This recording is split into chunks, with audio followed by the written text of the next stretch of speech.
Hürmetli vatandaş, leksiyamızı davamlaştırımız. Endiki mavzu, yani mavzunun birinci islah 2020 yıl 6. ayının 17. günü.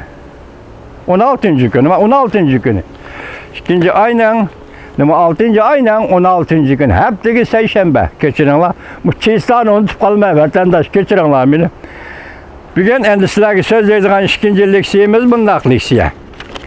Ben bu leksiyeye vatandaşlarının dikkat kılışını, köngül zihnini, ağduruşunu, yetip kelivatkan vaziyet ve siyasetlerinin özgürüşü aldıda Uyguristan meselesini muşundak siyaset yaki muşundak hareketlerine seliştirip tasavvur kılışını vatandaşlarının ümit kılımın. Endiki leksiyeminde hürmetlik vatandaş.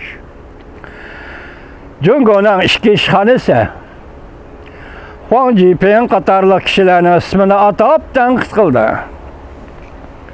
İş taşlap referandumga bilet taşlaş, yani umumi halk bilet taşlaş. Hong Kong'cu devlet bexatarligi kanunuga to'sqinlik qilishdir. Mavzuli xabar 6. ayning 16. günü Amerika ovozining Xitoy til programmasi e'lon qilindi. Xabar mundaq boshlandi.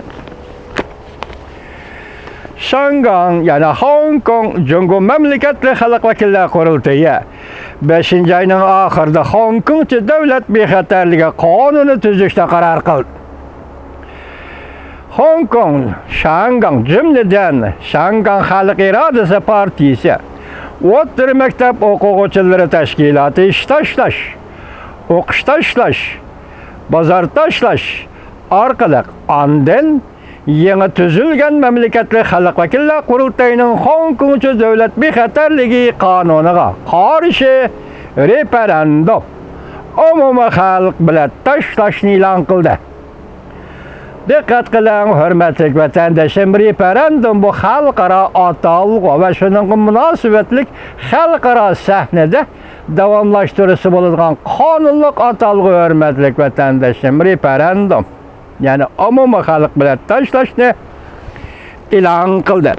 Beijing, Hong Kong Makao ishxonasining bayonotchisi Shangang, yani Hong Kong Xalq İradesi Tashkilot partiyasining kotibi Huang Jiping muavin raisi Jin Jialangning ismini atab tanqid qilib, o'quvchilarni o'qish tashlashga harakatlantirib, Hong Kong'chi davlat bexatarligi qonuniga to'sqinlik qiladigan qurolga aylantirmoqchi bo'ldi dedi. Huang Jiping bayonotchiga raddiya qaytarib mundaq dedi: Xalq İradesi Partiyasini bostirishga yo'l tuzlayotdi. Bayonotchi Xalq İradesi Partiyasini bostirishga yo'l tuzlayotdi.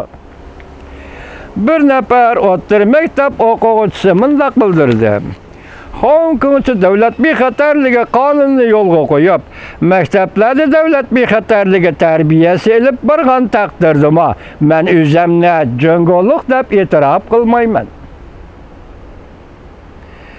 O'tgan yil o'tkazib berishga qarshi namoyish o'tkazish mezgilida 23 ishchilar soyuzidan tashkillangan 2 million kishilik ish tashlash birlashma fronti yaqinda Hong Kong'chi davlat bexatarligi qonuniga qarshi turish uchun ish tashlash ondan referendum umumiy xalq bilan tashlash harakatini qo'zg'ab, o'rta maktab o'quvchilari harakat tayyorligi sahnasining bayonotchisi va vazifasini atquradigan Xalq İradesi Partiyasining muavin raisi Jin Jialang mundaq dedi: Bu sahnamiz shanba kuni 6. ayning 20. günü ish tashlash ondan referendum umumiy xalq bilan tashlash, shu kuni o'qish tashlash ondan referendum umumiy xalq bilan tashlash elib boramiz.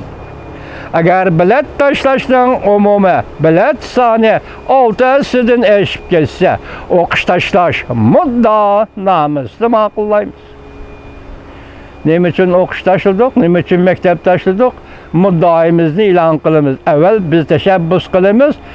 Avval ish tashlashdan keyin referendum.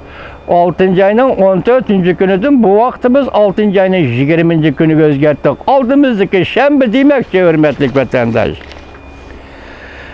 Şangangan davrayını okuğuçuları Kızıl Mağrib terbiyesiye karıştırdı. Namayışçıların qatarı hareketiga qatnaşqan, namayışçıların qatarı harekete qatnaşqan 15 yaşlı Gangda O'rta Mektebining 4-yillik o'quvchisi Chin Tongshubi. Chin Tongshubi Amerika vazının ziyaretini qabul qilganda mundaq dedi. Beijing yo'lga qo'ymoqchi bo'lgan Hong Kongchi davlat bexatarligi qonuni Shangangda o'quvchilarning mingisini jo'yib tozalashni maqsad qildi. O mundaq dedi, Shangang yana Hong Kong o'quvchilari bu qonunga qarshi turish kerak.